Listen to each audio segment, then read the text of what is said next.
This is a discussion of who can best lead America, John McCain or the inexperienced junior senator from Chicago.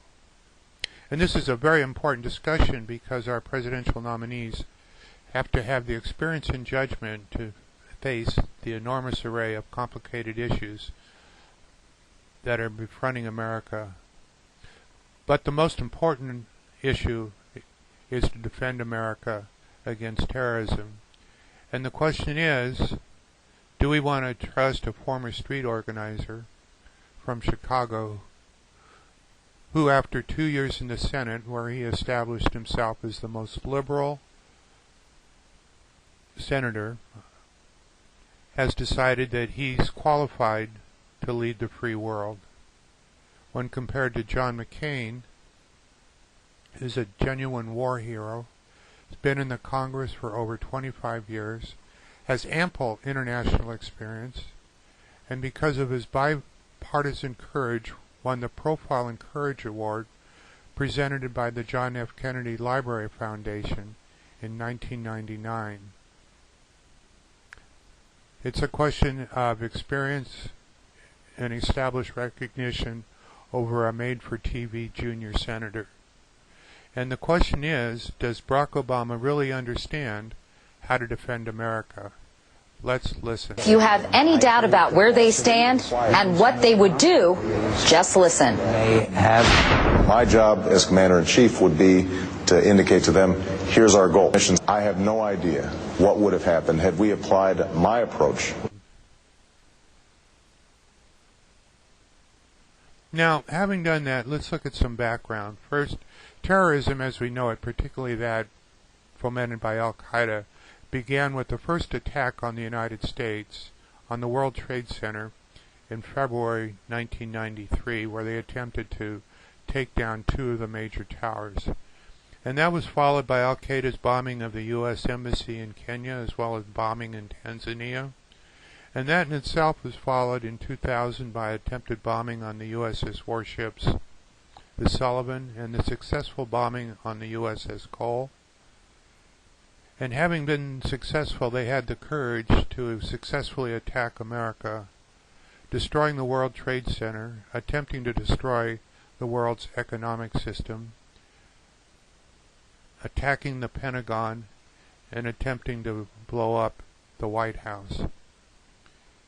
And in this regard, bin Laden said that they were merely complying with God's order to, quote, kill the Americans. So this is very serious, and terrorism exists throughout the world, mostly in Central Asia, in the Philippines, in Indonesia, where Obama went to school until he was about 10, in India, in the fragile democracy in Pakistan, and even north into Chechnya in Russia. And our strategy to defend America against terrorists was to neutralize Al-Qaeda in Afghanistan, and particularly Osama bin Laden.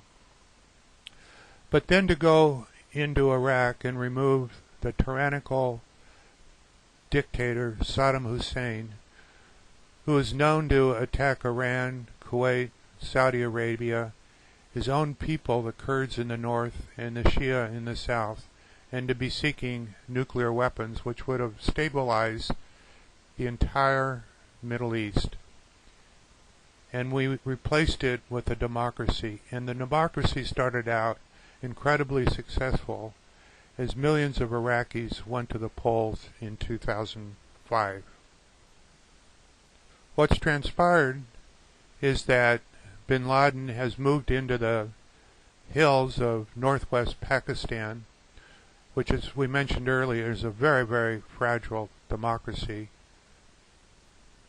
And Syria has provided a convenient avenue for terrorist leadership and suicide bombers to move into Iraq, and Iran has provided weapons and money, causing severe destabilization mostly in the central sections of Iraq. So the U.S. developed a counterinsurgency strategy, which goes by the name of the surge, but the surge is far more than merely a surge in troops. you can press pause and read a little bit more about it. And the wonderful thing is that the surge has worked. Terrorism is down, and the Iraqi government has met 15 of 18 tough political benchmarks set for it in 2006. And in some places, particularly in northern Iraq and the Kurdish area, a democracy is and economic development is actually thriving. But despite all of this, the Democrats are in denial, saying that the surge is not working. And this is true for our Obama leadership in the Senate, Harry Reid, and leadership in the House, Nancy Pelosi. And instead, they want to walk right into the hands of Al-Qaeda. And so their idea is to effectively abandon Iraq and all that we've built, go after Al-Qaeda in Afghanistan, and actually move into the fragile territory of Pakistan, which the Pakistanians have said they will not allow happen. This is a potential huge destabilization between Pakistan, which is a nuclear power, and potentially causing conflict in India, also a nuclear power. And while this is going on consistent with Al-Qaeda's strategy, the terrorists may return and win and destroy everything that we've done in Iraq.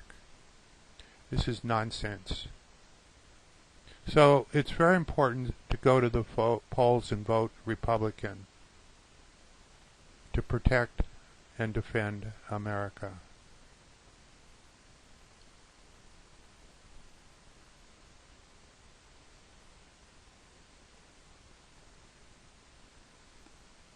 Who can be trusted?